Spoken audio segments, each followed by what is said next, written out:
आणि हे ऐकून मला इतकं बरं वाटतंय. I am very sure Kedar आणि तारिणीचं एकमेकांवर खूप प्रेम आहे आणि त्यांचं कोर्ट मॅरेजही झालंय. मग आमची अशी इच्छा आहे की त्यांचं विधिवत लग्न सुद्धा व्हावं. नाही म्हणजे मला असं वाटतं सुमी आजी की लग्नाचे विधी, लग्नाचे संस्कार हे सुद्धा तेवढेच महत्त्वाचे आहेत ना.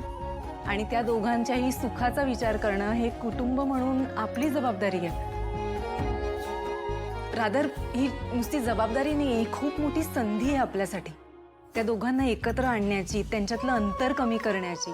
आणि मला खात्री आहे तुम्हा सगळ्यांना सुद्धा त्या दोघांच्याही डोक्यावर अक्षता टाकायच्या. म्हणूनच आम्हाला हा विचार आला.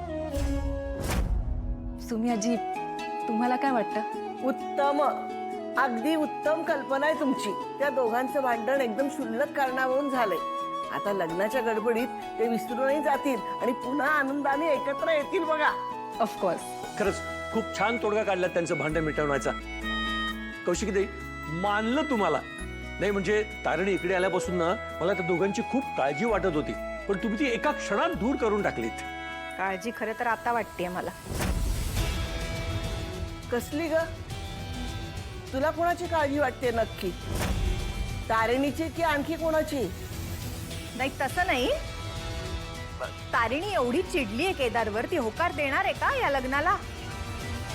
किती समजावून झालंय तिला पण ऐकत नाहीये. मला खात्री आहे ती नकार देईल लग्नाला सरळ. हो म्हणजे खरं सांगायचं तर आम्हा सगळ्यांच्या मनात हा प्रश्न आलाच होता. पण तुम्हा सगळ्यांना आश्चर्य वाटेल, या प्रॉब्लेमचं सोल्युशन आम्हाला निश्चिताने दिलंय.